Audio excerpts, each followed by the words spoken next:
Assalamualaikum warahmatullahi wabarakatuh. Salam bahagia. Perkenalkan, saya Tendriawaru, calon guru penggerak Angkatan 9 dari Kabupaten Bone, Provinsi Sulawesi Selatan. Pada kesempatan ini saya ingin memaparkan kegiatan diseminasi budaya positif di sekolah SD Negeri 11 Watampone. Adapun latar belakang dari kegiatan ini sesuai dengan filosofi Ki Hajar Dewantara bahwa sekolah diibaratkan sebagai lahan bercocok tanam, guru sebagai petani dan murid sebagai benihnya. Sehingga perlu bagi guru menyiapkan lingkungan belajar yang aman dan nyaman demi tumbuh kembang murid-muridnya. Penciptaan lingkungan belajar seperti itu dapat terwujud melalui penanaman budaya-budaya positif yang dilaksanakan secara berkesinambungan sehingga karakter murid dapat tumbuh dengan baik sesuai profil pelajar Pancasila. Tujuan aksi nyata budaya positif bertujuan untuk menumbuhkan budaya positif di sekolah dengan meyakini nilai-nilai kebajikan universal serta menciptakan murid yang merdeka dan mempunyai disiplin diri yang kuat sesuai profil pelajar Pancasila. Lini masa. Yang pertama, saya menghadap kepada kepala sekolah untuk menjelaskan pentingnya penanaman budaya positif dan keyakinan kelas di sekolah, serta meminta izin untuk mendiseminasikan bersama rekan guru. Yang kedua, saya mengadakan pertemuan dengan rekan guru untuk melakukan diseminasi pemahaman budaya positif. Yang ketiga, saya melaksanakan evaluasi kegiatan, merefleksi, dan melakukan tindak lanjut setelah pelaksanaan kegiatan. Tolak ukur. Yang pertama, guru mampu melaksanakan penerapan budaya positif di kelas masing-masing. 2. Siswa dapat melaksanakan keyakinan kelas yang telah disepakati bersama dengan kesadaran diri dan penuh tanggung jawab. 3. Terwujudnya kebiasaan-kebiasaan yang baik dalam diri siswa sehingga tercermin karakter profil pelajar Pancasila. Harapan, semoga penerapan budaya positif ini dapat terwujud baik di lingkungan sekolah, lingkungan keluarga maupun lingkungan masyarakat agar tercipta suasana belajar yang aman, nyaman, dan menyenangkan. Konsep budaya positif yang pertama, perubahan paradigma belajar. 2. Disiplin positif. 3. Nilai-nilai kebajikan. 4. Motivasi perilaku manusia. 5. Kebutuhan dasar manusia. 6. 5. Posisi kontrol. 7. Keyakinan kelas. Dan yang terakhir adalah segitiga restitusi. Berikut video diseminasi budaya positif di sekolah SD Negeri 11 Watampone.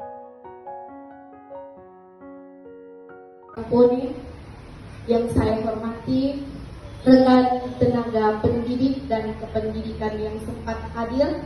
Assalamualaikum warahmatullahi wabarakatuh. Pertama-tama, marilah kita panjatkan puji syukur kehadirat Allah Subhanahu wa Ta'ala yang telah memberikan kepada kita nikmat kesehatan seperti halnya sekarang ini. Allahumma shalli ala Sayyidina Muhammad wa ala ali Sayyidina Muhammad. Selanjutnya, adapun susunan acara kegiatan kita pada hari ini. Acara pertama diawali pembukaan oleh protokol yang saat ini sedang berlangsung. Marilah kita membuka acara ini dengan membaca basmalah. Bismillahirrahmanirrahim. Dilanjutkan menyanyikan lagu Indonesia Raya. Hadirin dimohon berdiri.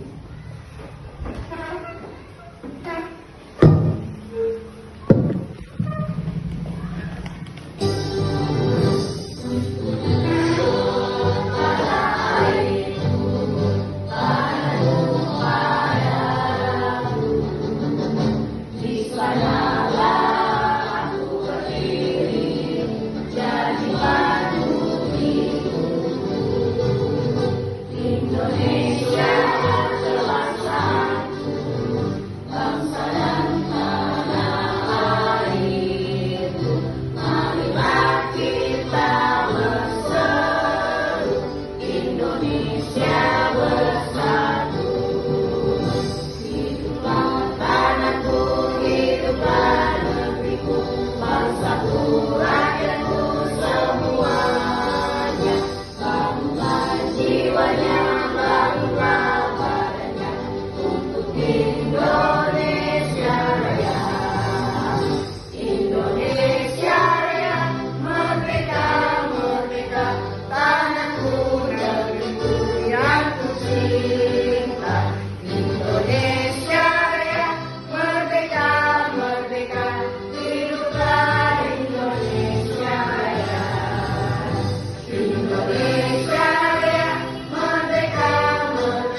Hadirin dimohon duduk kembali.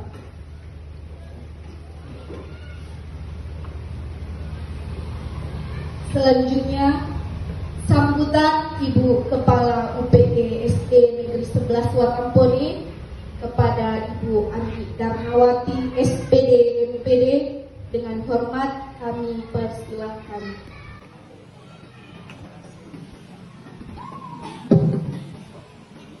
Bismillahirrahmanirrahim. Assalamualaikum warahmatullahi wabarakatuh.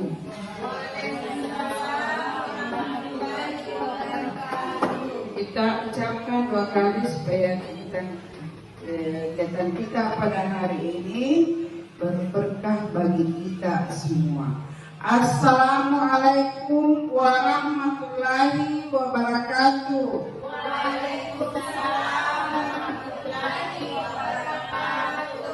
Yang saya hormati para tenaga pendidik dan pendidikan yang sempat hadir pada hari ini dan terkhusus Andi Tendri selaku calon penggerak SD Negeri 11 Wakampone, insyaallah. Ada beberapa hal yang perlu saya sampaikan ini hari untuk memotivasi para rekan guru. Kegiatan pada hari ini untuk CGP diseminasi tentang penyebaran pemahaman dan penerapan budaya positif. Ini ada kaitannya dengan kegiatan kita di pembelajaran keseharian siswa. Olehnya bantuan dari teman-teman untuk motivasikan Andi Tendri menuju yang lebih bagus lagi, akhirnya nanti menjadi guru penggerak. Olehnya ini kedua kalinya di Tendrian kita melakukan kegiatan, mudah-mudahan yang lebih giat lagi, lebih bersemangat lagi dengan adanya dukungan dari para teman-teman. Saya harapkan nanti dari tahun berikutnya akan bertambah lagi 2 atau 3 yang maju. Ini tantangan bagi kita semua. Karena kita sebenarnya menjadi guru harus mencapai tujuan, bukan cuma menjadi guru, tapi harus ada motivasi apa yang mau dicapai di dalam mengajar kita. Oleh itu, dari tahun ke tahun saya harapkan supaya ada penambahan dari 1 menjadi 2 menjadi 3. Oleh itu sama dengan lebih tenaga dari akademik kita yang gajinya tidak sarjana menjadi sarjana S1, dari S1 menjadi S2 dan seterusnya. Kenapa? Ini merupakan juga sebagai akreditasi sekolah kita. Ini menunjuk juga jadi kita berpotensi semua untuk kedepannya. Carilah inovasi, berkreativitas di sekolah ini. Karena kenapa? Kalau bukan kita, siapa yang akan menaikkan tingkat akreditasi sekolah kita? Oleh itu saja yang perlu saya sampaikan, karena ada juga kegiatan yang sama-sama pentingnya di UPD. Kita akan mengadakan juga rapat daripada K3S. Oleh itu mohon maaf kalau tidak sampai akhir saya uji nanti kegiatan Tetapi walaupun saya tidak ada, tapi semangat saya berikan dorongan untuk adik ini insya Allah. Apapun adik ini lakukan untuk saya siap. Kapanpun, walaupun sebenarnya ada kegiatan yang sama, tapi kalau bisa yang lebih penting saya utamakan CGP guruku sendiri. Tapi ini kan saya sudah memberikan arahan, setelah itu akan saya berpindah tempat karena ini juga penting. Ini menyangkut masalah lomba bahasa daerah kayaknya. Oke, barangkali seperti itu. Dengan ucapan wabillahi taufiq wal hidayah. Wassalamualaikum warahmatullahi wabarakatuh.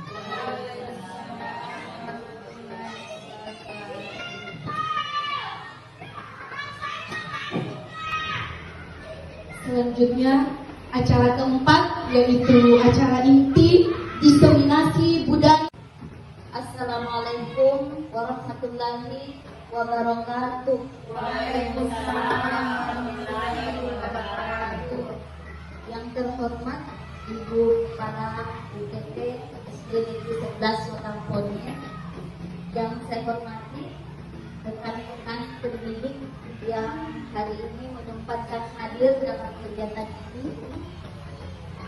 Alhamdulillahirrahmanirrahim. Pertama-tama marilah kita panjatkan puji syukur kepada Allah Subhanahu wa taala atas nikmat kesempatan dan nikmat kesehatan yang diberikan kepada kita semua, sehingga kita dapat hadir di tempat ini untuk melaksanakan diseminasi budaya positif di sekolah kita.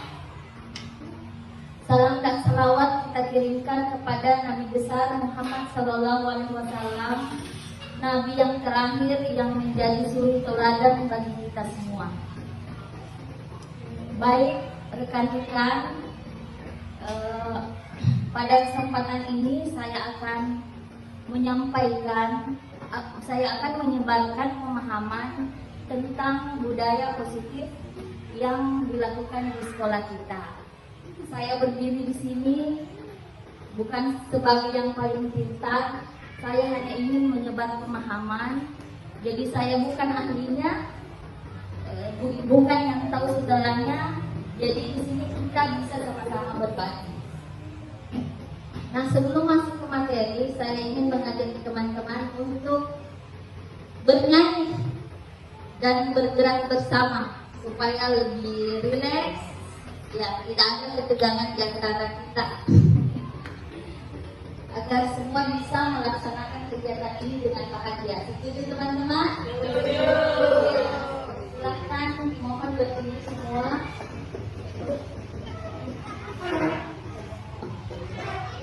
Lagu anti-bullying, ada yang tahu? Buang medan, makan buang. Oh ya, bisa bantu buang. Dengan tiga,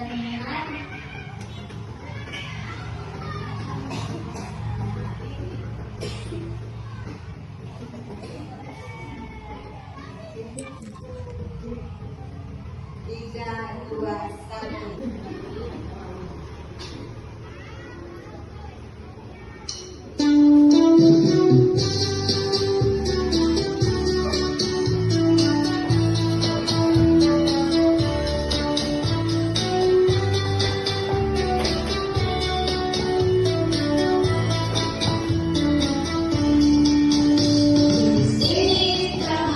Di sana teman, di mana-mana semua teman.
Baik, kita masuk ke materi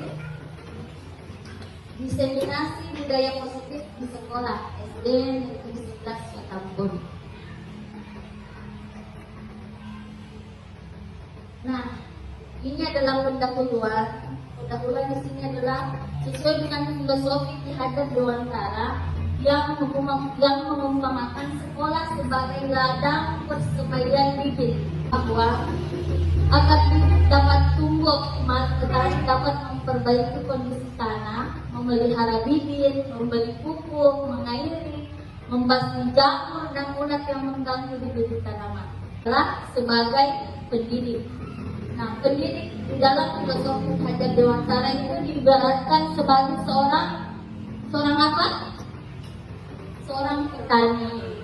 Nah, sekolah sebagai lahan untuk bercocok tanam. Jika guru sebagai petani, maka murid sebagai bibitnya. Ya. Jadi tumbuh kembang bibit di dalam itu tergantung dari bagaimana petani memperlakukan tanamannya. Begitu juga dengan kita sebagai seorang pendidik, tumbuh kembang murid kita itu tergantung bagaimana kita memperlakukan murid kita, bagaimana kita mengarahkannya, mempersiapkan lingkungan sekolah yang menyenangkan bagi mereka, melindungi murid dari hal-hal yang tidak baik, dari pembulian misalnya, dari perilaku negatif, sehingga nantinya karakter murid kita bisa tumbuh dengan baik sesuai dengan profil pelajar Pancasila. Ya. Sekarang kita masuk ke budaya positif. Apa itu budaya positif, teman-teman? Ada yang tahu apa itu budaya positif? Mungkin pernah dengar? Menurut saya, budaya positif budaya itu kebiasaan. Jadi kebiasaan yang baik atau yang bernilai positif tidak di lingkungan sekolah. Bagus sekali. Ada pendapat yang lain? Apa itu budaya positif? Ya, lanjut. Apakah di sekolah kita sudah tercipta budaya positif? Ya. Bagaimana? Apakah sudah tercipta budaya di sekolah kita? Sudah? Sudah. Ya, kita lihat sehari-hari betul sudah ada budaya positif di sekolah kita. Ada yang bisa contohkan apa ini contohnya? Contohnya apabila anak-anak datang pada waktu pagi, dia menyambut anak murid dijamu oleh gurunya dan mengerti salam dengan gurunya. Demikian. Betul sekali. Nah, jadi sudah banyak budaya positif yang kita terapkan di sekolah kita ya. Mulai dari keagamaan, mungkin membersihkan lingkungan, literasi, memerangi, semua adalah bentuk budaya positif. Hanya saja kita adalah bagaimana kita mengembangkannya, menanamkan karakter tersebut agar tertanam pada diri murid-murid kita.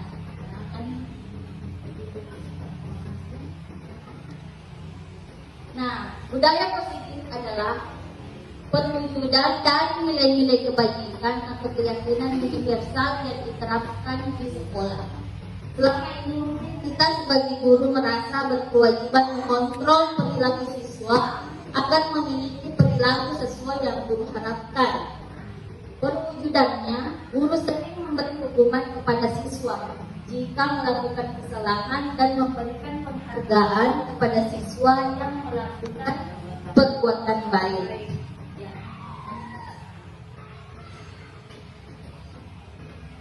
Nah, yang ini kita bahas di sini ada 8 poin konsep inti budaya positif.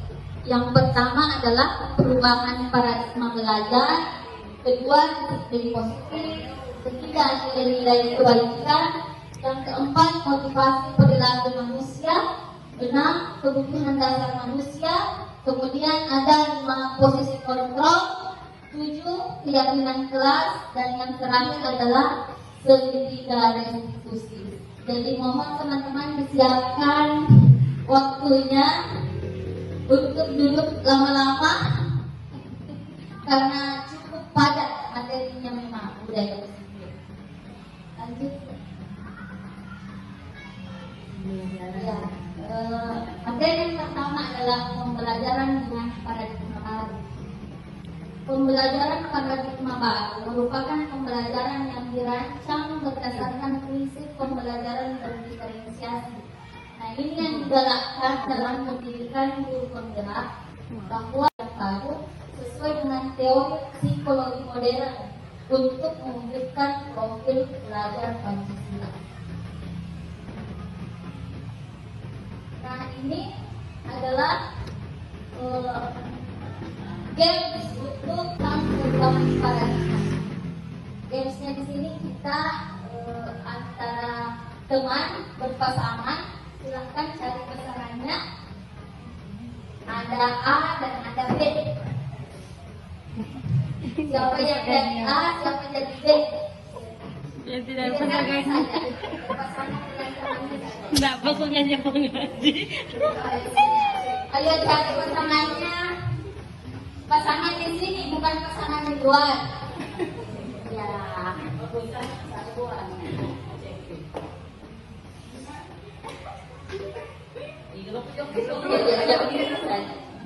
Baik, teman-teman, yang siapa yang A? Ya, yang A. Silakan yang A buka tangannya, buka telapak tangannya. Nah, angkat telapak tangan kita ini ada sesuatu yang rahasia sekali, yang sangat berharga. Coba diambil sesuatu yang sangat berharga, dapat sesuatu yang sangat berharga dan sangat rahasia, yang harus kita pertahankan dan tidak boleh diketahui, disentuh, yang apalagi diambil oleh teman kita B. Sudah teman-teman? Sudah. Ya. Sekarang untuk teman B sekarang mencoba dengan sekuat tenaga merayu, mengancam, boleh menghardik, boleh menyuap agar bisa membuka telapak tangan teman kita yang membujuk, boleh membujuk, merayu, seperti apa saja caranya. Dimulai dari sekarang. Yang cantik, apa sih isinya ini? Apa ini? Rahasia. Apakah tak boleh? Bukan dengannya.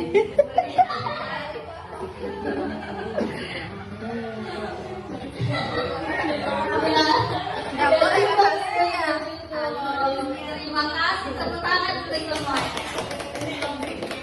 Nah, sekarang saya mau tanya, apa yang terjadi? Apakah apa yang terjadi dengan apakah berhasil membuka tangannya? Ada yang berhasil membuka tangannya? Tidak ada.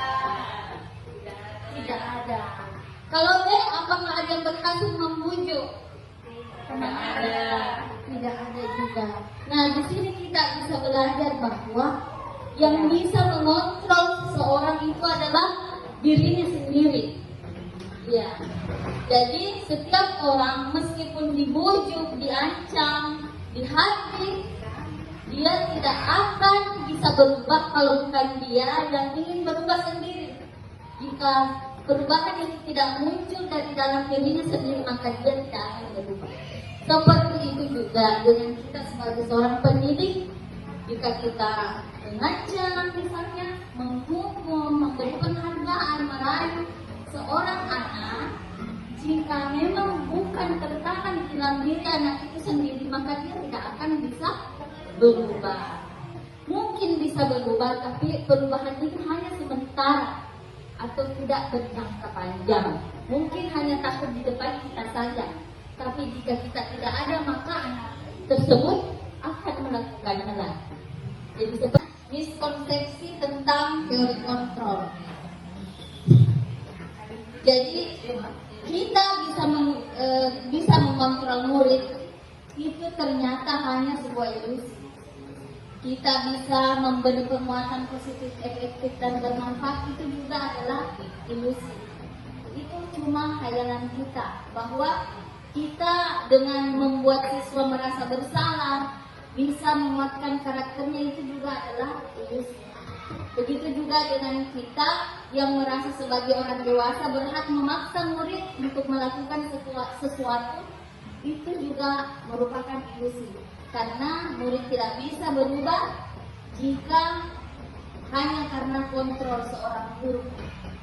Kalau bukan tertanam atau terbetik dari dalam dirinya sendiri.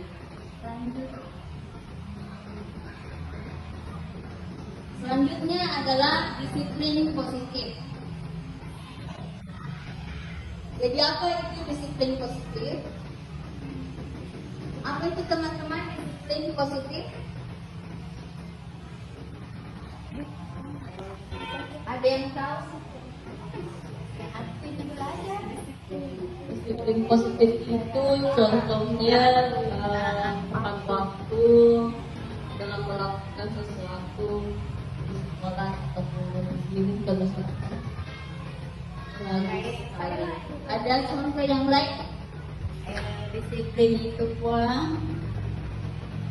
bisa berarti taat atau patuh pada aturan yang berlaku di tempat itu.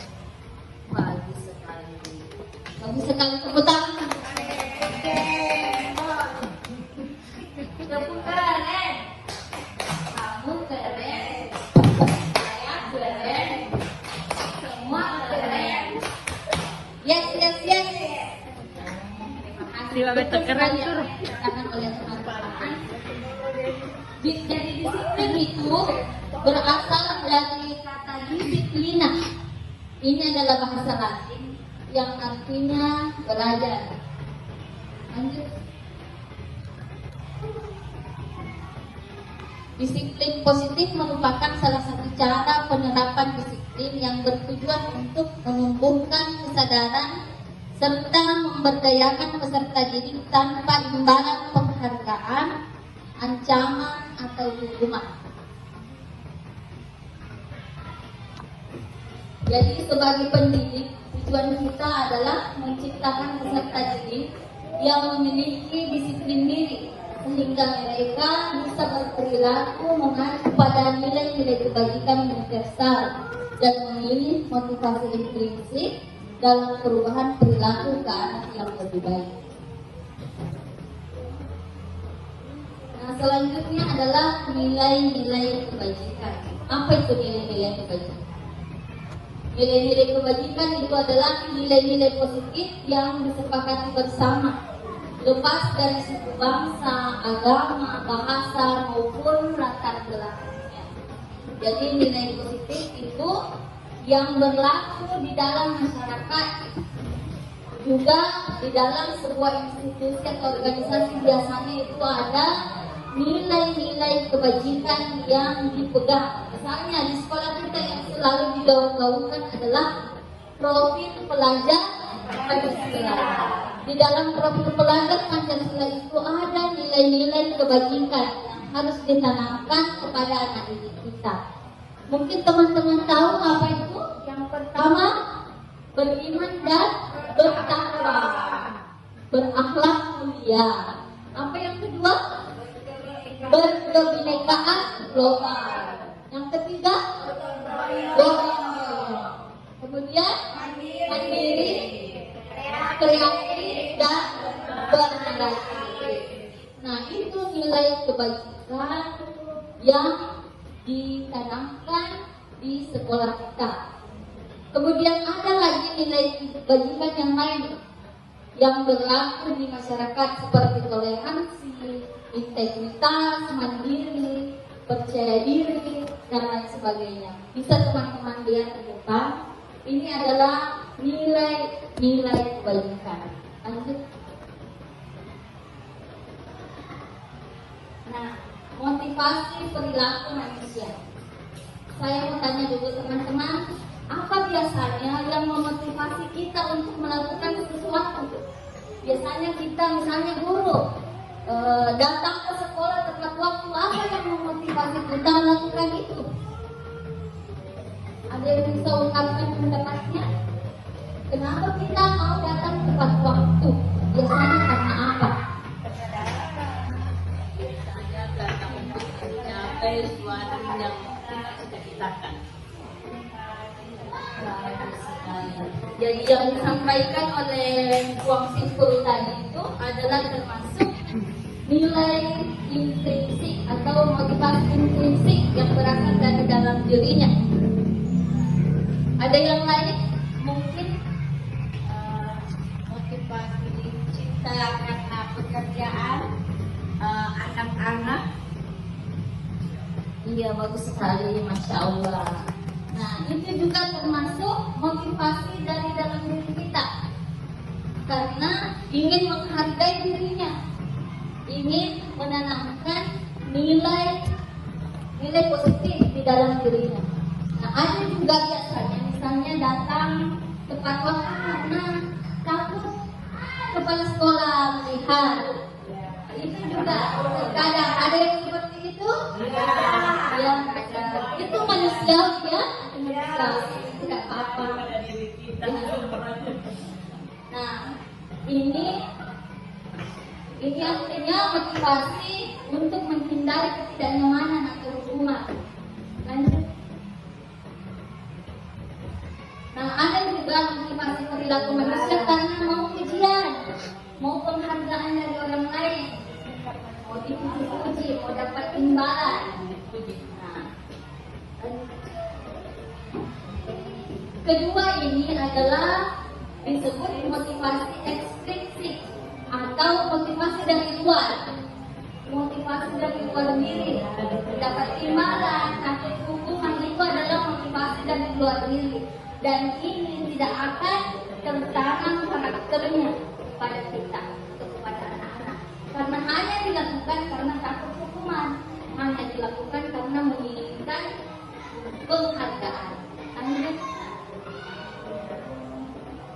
Ya. Kemudian yang ketiga, motivasi menjadi orang yang diinginkan atau menghargai diri sendiri dengan nilai-nilai yang dipercaya. Seperti yang disebutkan oleh teman-teman kita tadi, itu bagus sekali.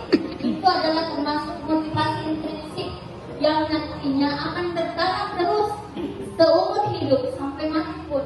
Karena dia meyakini bahwa ini yang saya percaya. Saya ingin seperti ini karena saya yakin ini adalah meningkatkan diri saya.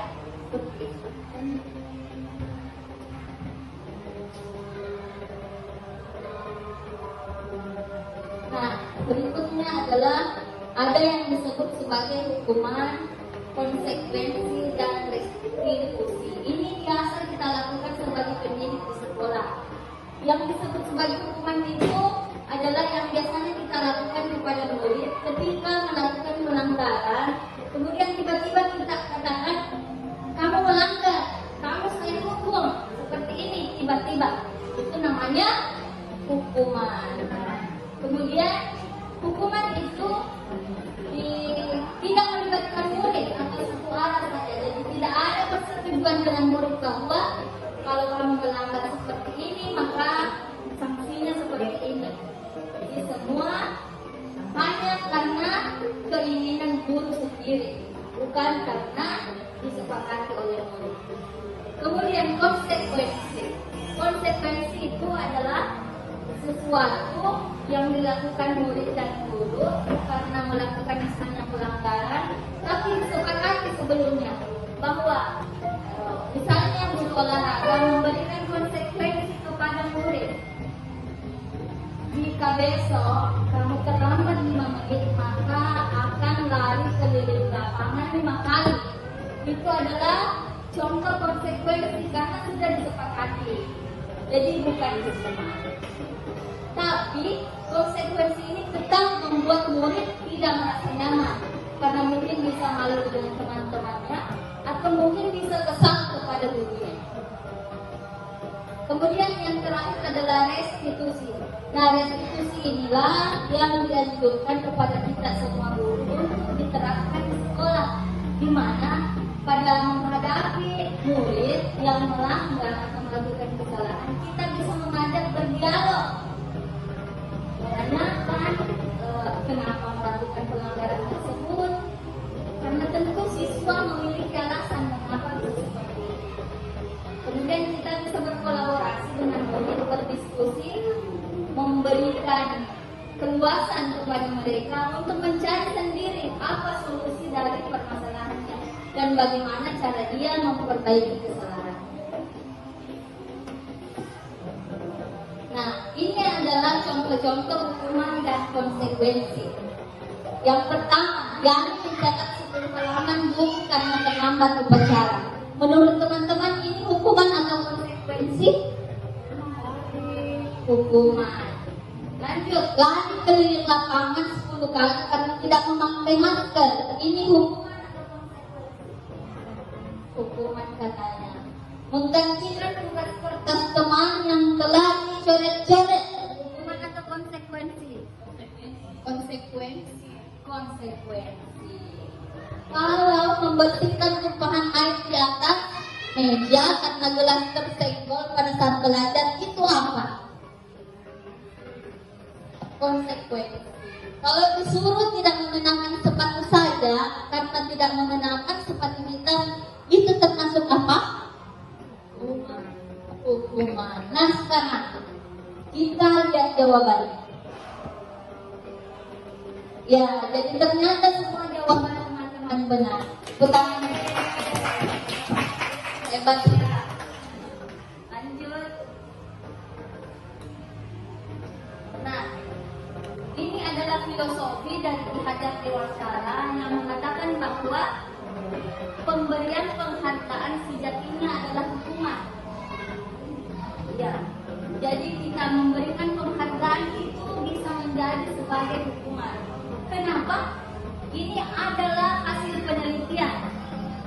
Ini adalah hasil penelitian yang mengatakan bahwa dengan memberikan penghargaan, anak itu cenderung mengharap selalu imbalan jika melakukan sesuatu perbuatan baik. Kemudian, jika misalnya melakukan perbuatan baik tapi tidak diberi penghargaan atau bukan misalnya memberi pujian, maka anak bisa kecewa biasanya karena terbiasa dengan diberi pujian. Kemudian berikutnya, penghargaan itu juga memiliki pengaruh jangka pendek dan jangka panjang. Jadi kurang efektif sesuai dengan penelitian dari konflik. Lanjut.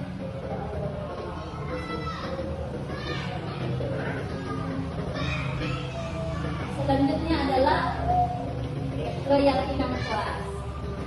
Pernah dengar kata keyakinan kelas, teman-teman?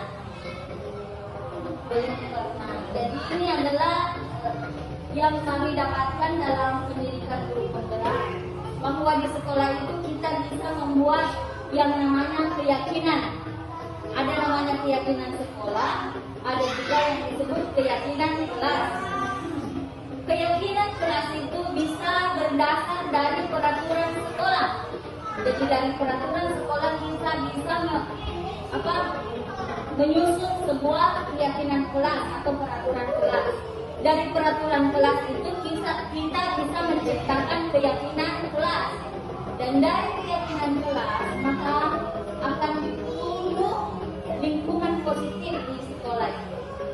Ketika tumbuh lingkungan positif, maka akan tercipta budaya positif di dalam lingkungan. Yang kedua adalah tipe pembuat merasa bersalah. Dalam posisi kontrol ini biasanya guru bersuara lembut. Namun menggigit. Agak keras, tapi kekerasannya bukan pada suaranya. Biasa dengan membuat anak merasa bersalah. Ibu sangat kecewa sekali dengan kamu. Nah, di situ anak-anak bisa merasa gagal, merasa down dengan kata-kata kita. Ini sebenarnya adalah posisi kontrol yang paling menghancurkan. Membuat siswa merasa diri. Mungkin ada yang pernah mengatakan, jangan berbuat seperti itu, kamu tidak kasihan kepada ibu, nanti dimarahin kepala sekolah. Itu adalah salah satu contoh posisi kontrol pembuat merasa bersalah. Lanjut. Berikutnya adalah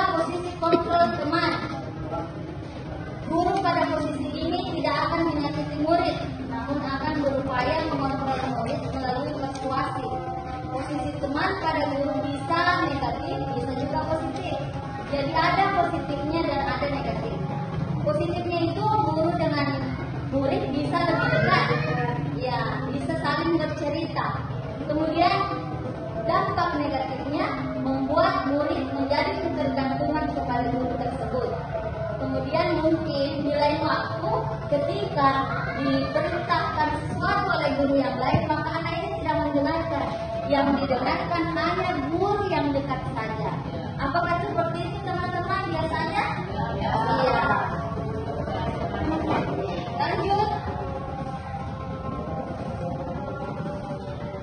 Yang berikutnya adalah posisi pemantau. Di sini guru biasanya mengawasi murid-murid, memantau bagaimana perilakunya murid. Nah, dampaknya di sini murid merasa diawasi, murid tidak bisa mandiri karena selalu dipantau. Ciri-cirinya di sini biasanya guru mengatakan, kenapa melakukan itu? Peraturannya apa? Apa yang telah kamu lakukan? Sanksi atau konsekuensinya apa? Dengan nada-nada seperti itu. Lanjut. Ya, yang terakhir adalah posisi manajer. Posisi manajer ini adalah posisi yang paling ideal, yang diharuskan mulai sekarang kita sebagai guru untuk belajar menerapkannya. Semoga nanti saya sebagai CGP dan teman-teman semuanya bisa menerapkan posisi kontrol manajer. Di dalam posisi kontrol manajer ini, guru mengajak murid untuk berdialog ketika melakukan kesalahan. Jadi dipanggil baik-baik, disapa dengan baik, berdialog, ditanyakan apa kesalahannya, distabilkan identitasnya. Maksudnya kita mengatakan bahwa semua orang bisa bersalah, bisa melakukan kesalahan, tapi kita harus belajar dari kesalahan. Nah, ini salah satu contoh posisi kontrol. Naren, sini kamu.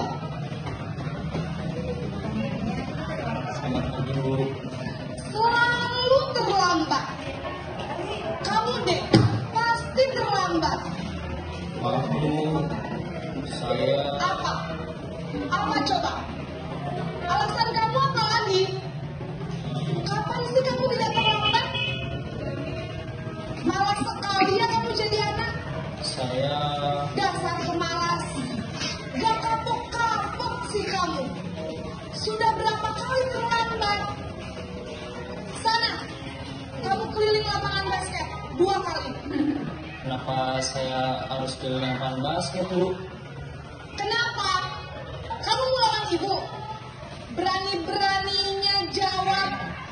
Sudah terlambat, masih berani jawab pula. Sekarang, keliling lapangan basket 5 kali sekalian. Biar kapok. Cepat. Pergi sana ke lapangan basket. Nah, ada yang tahu teman ini posisi kontrol apa? Posisi kontrol apa tadi? Guru yang bertanya dijawab salah, tidak dijawab pasti lebih marah lagi. Pernah ada seperti itu? Nah, ini tadi posisi kontrol pendukung, betul sekali. Lanjut. Nah, ini salah satu contoh juga posisi kontrol. Jika kata-katanya seperti ini, saya kecewa sekali dengan kamu. Kira-kira ini posisi kontrol apa? Saya kecewa dengan kamu. Apa itu tadi? Iya, pembuat merasa. Coba kita lihat jawabannya. Iya, betul sekali.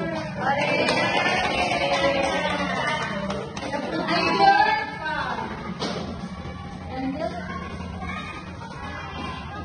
Kamu tidak pernah benar melakukannya. Kamu tidak pernah benar melakukannya. Itu termasuk posisi kontrol apa? Coba deh. Mendukung. Iya, lanjut ya. Kamu tidak pernah benar melakukannya. Apa rencanamu untuk menyelesaikan masalah ini? Apa itu? Apa rencanamu untuk menyelesaikan masalah ini?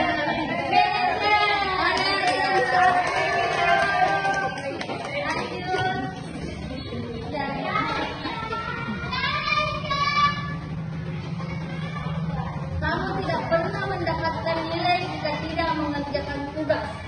Ini termasuk apa? Coba dibuka. Kamu tidak bisa mendapat nilai kalau tidak mengerjakan tugas. Lanjut. Ayolah, lakukan demi Bapak Ibu ya. Ini teman. Alhamdulillah, jadi teman-teman sudah paham sekali seperti apa posisi kontrak itu. Lanjut, ini adalah segitiga restitusi. Segitiga restitusi adalah suatu proses dialog yang dijalankan oleh guru agar dapat menghasilkan murid yang mandiri dan bertanggung jawab. Nah, ini tadi yang saya katakan, di dalam posisi manajer kita lakukan segitiga restitusi. Jadi pada saat anak-anak melakukan kesalahan, yang pertama yang kita lakukan adalah menstabilkan identitas. Distabilkan di merasa bersalah. Kemudian yang kedua, validasi tindakan yang salah. Kita tanya apa kesalahannya, apa yang sudah diperbuat, mengapa melakukan itu. Gitu. Jadi jangan serta-merta kamu begini, kamu salah. Tidak baik seperti itu. Menurut segitiga restitusi. Dan yang terakhir adalah menanyakan keyakinan. Keyakinan apa yang sudah kamu langgar? Jika kita memang sudah membuat keyakinan kelas misalnya. Lanjut.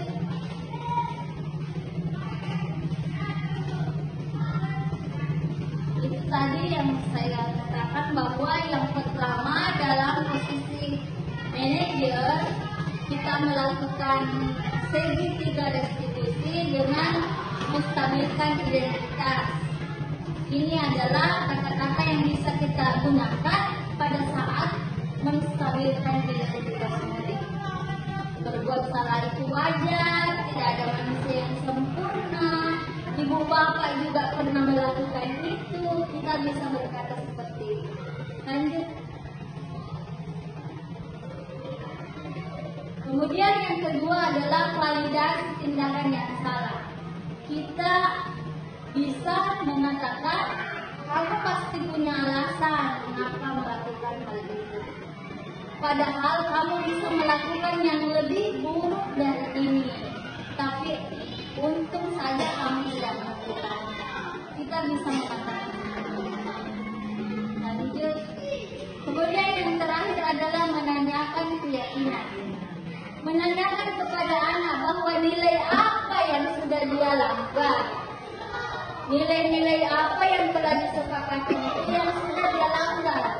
Kita bisa menanyakan langsung. Dengan demikian anak tahu sendiri, menemukan sendiri apa kesalahannya, dan bisa mencari tahu sendiri bagaimana solusi untuk memperbaiki kesalahan tersebut. Nah, contoh penerapan segitiga restitusi. Tidak dapat dengan tahu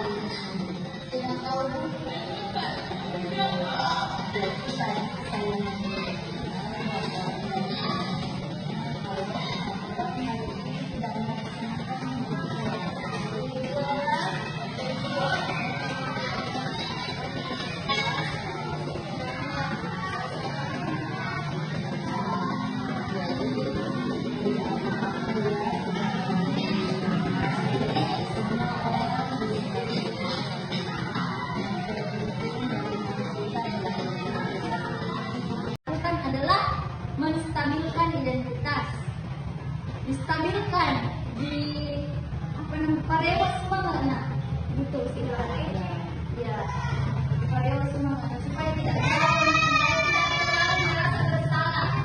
Kemudian yang kedua, validasi tindakan yang salah. Kita tanya apa kesalahannya, apa yang sudah diperbuat, mengapa melakukan itu. Gitu. Jadi jangan serta-merta kamu begini, kenapa begini, kamu salah. Tidak baik seperti itu. Menurut segitiga restitusi. Dan yang terakhir adalah menanyakan keyakinan. Keyakinan apa yang sudah kamu langgar? Jika kita memang sudah membuat keyakinan kelas misalnya. Lanjut.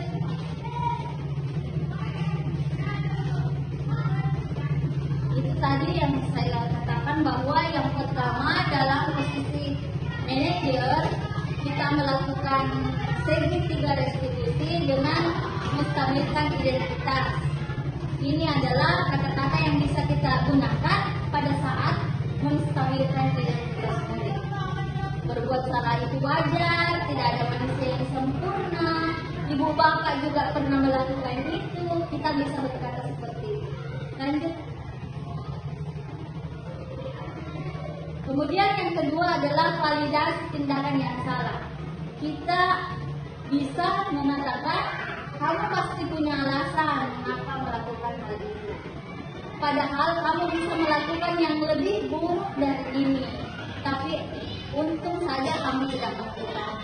Kita bisa mengatakan itu. Lanjut. Kemudian yang terakhir adalah menanyakan keyakinan. Menanyakan kepada anak bahwa nilai apa yang sudah dia langgar. Nilai-nilai apa yang telah disepakati itu yang sudah dia langgar. Kita bisa menanyakan langsung. Dengan demikian anak tahu sendiri, menemukan sendiri apa kesalahannya dan bisa mencari tahu sendiri bagaimana solusi dari untuk memperbaiki kesalahan tersebut. Nah, contoh penerapan segitiga restitusi.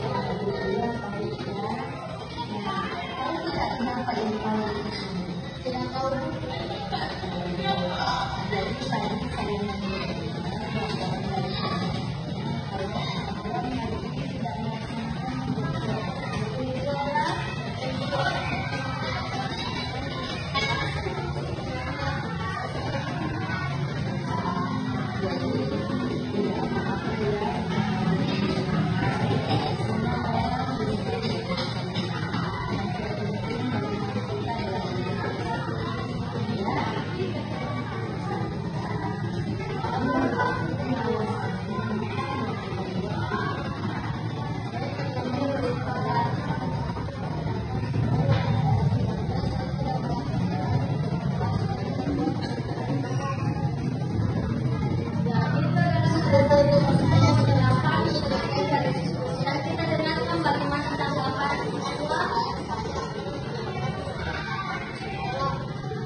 Jadi pada saat saya menerapkan segitiga restitusi ini, respon siswa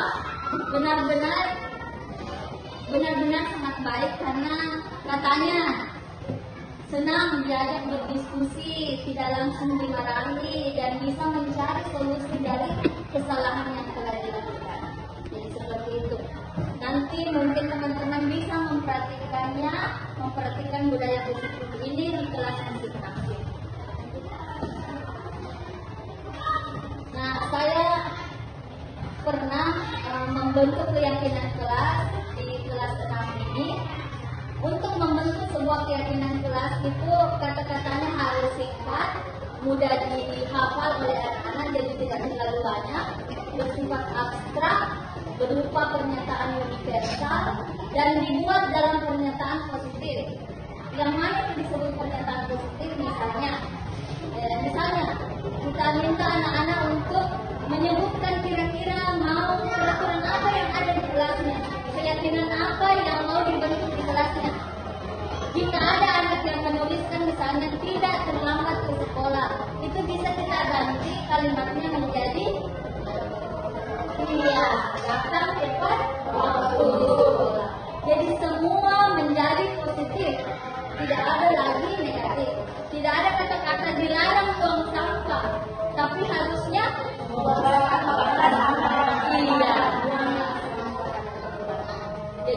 Seperti itu kata-kata dalam keyakinan. Nah, ini contoh penerapan penyusunan keyakinan kelas kemarin yang saya lakukan. Pertama saya bagikan kertasnya dan siswa penelitian. Ada beberapa yang sama itu saya kemudian ubah bersama siswa dikurang-kurangi supaya jumlahnya tidak terlalu banyak, dipersingkat. Akhirnya terbentuklah sebuah keyakinan kelas yang akan ditaati oleh siswa kita sendiri. Kenapa mudah ditaati? Karena mereka sendiri yang membuat. Mereka meyakini sendiri bahwa ini penting bagi mereka, sehingga dengan mudah akan dilaksanakan sendiri. Contoh teman-teman juga sudah biasa melakukan masing-masing. Penerapan positif literasi ini sudah dilaksanakan juga di sekolah kita.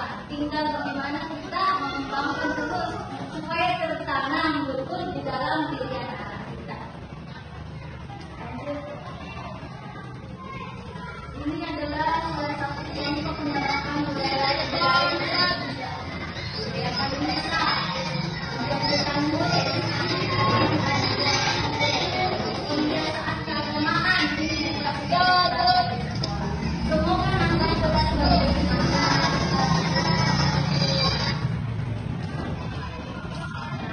refleksi untuk saya sebagai CDP bahwa penerapan budaya positif tidak semudah dengan teori yang kita bicarakan hari ini. Banyak kendala dan hambatan yang dihadapi karena faktanya masih banyak peserta didik yang tidak disiplin, sehingga budaya positif masih sekedar harapan.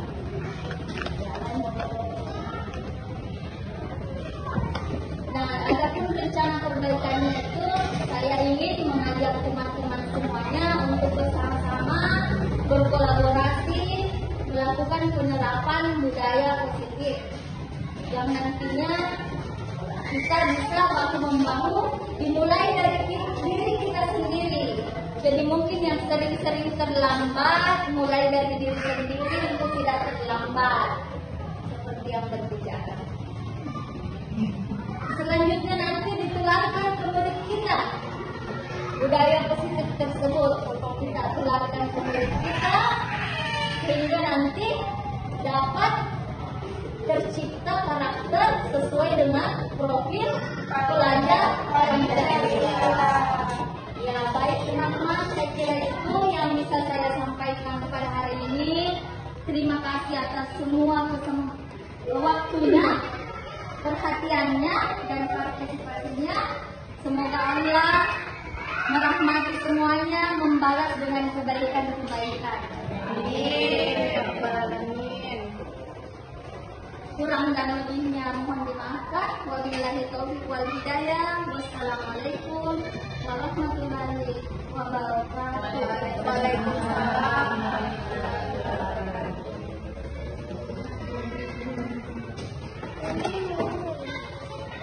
Itulah tadi pemaparan materi dari calon guru penggerak Ibu Andi Tendriawaru. Semoga apa yang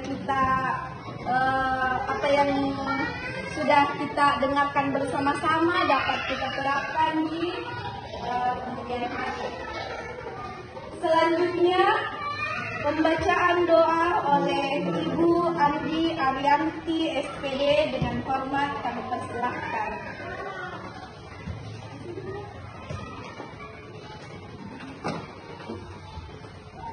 Assalamualaikum warahmatullahi wabarakatuh. Sebelum kita menutup acara ini, marilah bersama-sama kita berdoa untuk mengucap syukur atas kegiatan kita yang telah kita laksanakan hari ini. Bismillahirrahmanirrahim. Allahumma ya Allah, ya Tuhan kami, dengan mengucapkan puji serta syukur kehadirat-Mu atas segala rahmat karunia-Mu yang telah Engkau limpahkan kepada kami. Pada hari ini dengan penuh keakraban dan bahagia ini kami hadir di sini kiranya Engkau memberikan barokah dan ridhomu dalam acara yang kami laksanakan ini. Allahumma ya Allah, ya Tuhan kami, dengan telah berakhirnya kegiatan ini, kiranya ya Allah, Engkau dapat melimpahkan pengetahuan dan kekuatan kepada kami semua, dan Engkau tumbuhkan rasa persaudaraan, persatuan yang kokoh di antara kami, terjalin dengan baik dan utuh. Ya Allah Tuhan kami, Engkaulah Sang Maha Pengampun. Ampunilah dosa dan kesalahan kami, dosa pemimpin kami, serta dosa dan kesalahan kedua orang tua kami. Perkenankanlah doa dan pinta kami ini. Rabbana atina fid dunya hasanah wa fil akhirati hasanah wa qina adzabannar. Subhana rabbika rabbil izzati amma yasifun wa salamun alal mursalin walhamdulillahi rabbil alamin. Amin ya rabbal alamin. Wassalamualaikum warahmatullahi wabarakatuh.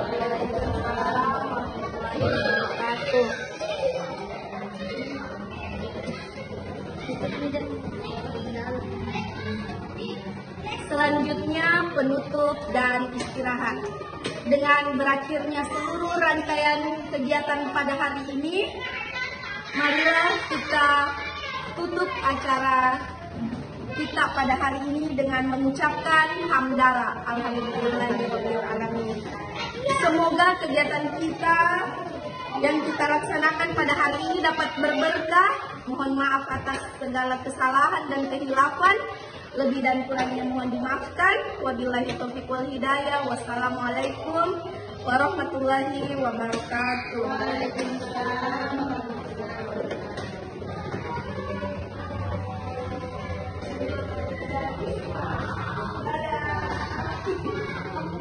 Terima kasih.